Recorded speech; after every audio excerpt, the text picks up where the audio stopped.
এরপরে প্রশ্ন হলো, বিবাহ করে বউ রেখে বিদেশ যাওয়ার পর বউ পরকীয়া করলে দুজনের হুকুম কি? বউ রেখে বিদেশ যাওয়া যাবে কিনা? দেখুন, এটা হাসির বিষয় না।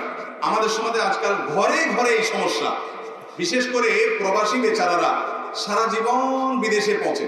আমার খুব মায়া হয় এদের জন্য। যত প্রবাসী পাইছি আমি বলি, ভাইরে, একটা সময় পর্যন্ত চাহিদাকে সংক্ষেপ করে দেশে চলে আসেন আল্লাহর হস্তে।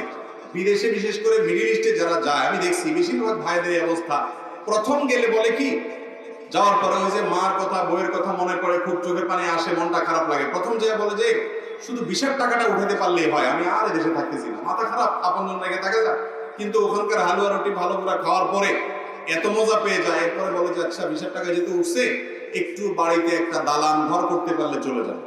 এরপরে দালান ঘরও হয়ে যায়। তারপরে বলে আচ্ছা দালান ঘর তো হয়ে গেছে, আর একবার যাবো শুধুমাত্র ওই শহরে, আমাদের টাউনে একটা ছোট্ট দুটা দোকান করে দিলে ভাড়া পাবো।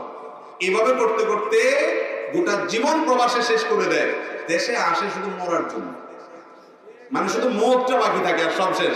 আইসা দেশে পট করে কদিন পরে মরে যায়, মাটির নিচে চলে যায়। এর মতো হতভাগা দুর্ভাগা আর কি হতে পারে? আমি 10 বছর প্রবাস জীবন ছিলাম। আমি শুরুতে যে বলেছি, তিলকা আশারাতুন কামিলাতুন, 10 বছর মুসা আলাইহিস সালাম সাল্লাল্লাহু কাছে ছিলেন, তার জন্য এটা প্রবাস জীবন ছিল। আমি 10 বছর পূর্ণ করবো একই ভাবে, এরপর আমি চলে আসবো। যত লোভনীয় ফরক আমি থাকবো না ইনশাআল্লাহ। তবে সেই 10 বছর আমি ফ্যামিলি সহ ছিলাম, আলহামদুলিল্লাহ। ফ্যামিলি ছাড়া আমার দ্বারা থাকা সম্ভব না। কেন থাকবে? অনেক প্রবাসী ভাইরা আছেন, ঠিক আছে, সবার ফ্যামিলি নেওয়া সম্ভব না, আপনি ফ্যামিলি না নেন, কিন্তু একটা সময় আপনাকে চলে আসতে হবে। আমি সবসময় বলি, প্রবাসীরা প্রবাসে থাকতে হলে, বছরকে বছর থাকতে হলে 2টা ভিসা লাগবে। একটা হলো ওই দেশের এমবাসির ভিসা, আরেকটা হলো আপনার বউয়ের ভিসা। বউয়ের ভিসা বুঝেন? বউ যদি বলে ঠিক আছে, আমাদের উন্নত ভবিষ্যতের জন্য তুমি কষ্ট করতেছো, আমরা রাজি আছি, তাহলে আপনি থাকতে পারেন। আর যদি বউ আপনার ভিসা ক্যান্সেল করে দেয়, যে না তুমি আর থাকতে পারবা না, আমি নিজের চরিত্রকে হেফাজত করতে পারবো না, বা ভয় হয়, বা ছেলে মেয়ে মানুষ করতে পারছি না, তাহলে আপনাকে অবশ্যই চলে আসতে হবে। প্রবাসীরা যদি দীর্ঘকাল থাকে না, তার স্ত্রী যদি দুশ্চরিত্রবান হয়ে যায়, বিপথে চলে যায়, অবশ্যই তার দায়ভার ওই প্রবাসী ভাইকে নিতে হবে। এই জন্য দীর্ঘকাল প্রবাসে পড়ে থাকে এটা জায়েজ নয়। অনেক মানুষ আছে যে বছরকে বছর থাকছে, স্ত্রীর হক আদায় করছে না, সন্তানদের হক আদায় করছে না। অনেক মহিলা চায় চলে আসুক, কিন্তু সে আসে না।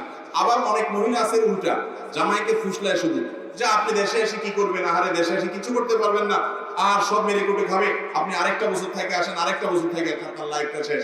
ওই ব্যাককল পুরুষ গোটা জীবনটা শেষ করে শুধু মরার জন্য দেশে আসে। আল্লাহ তাআলা আমাদেরকে বুঝার তৌফিক দান করুন।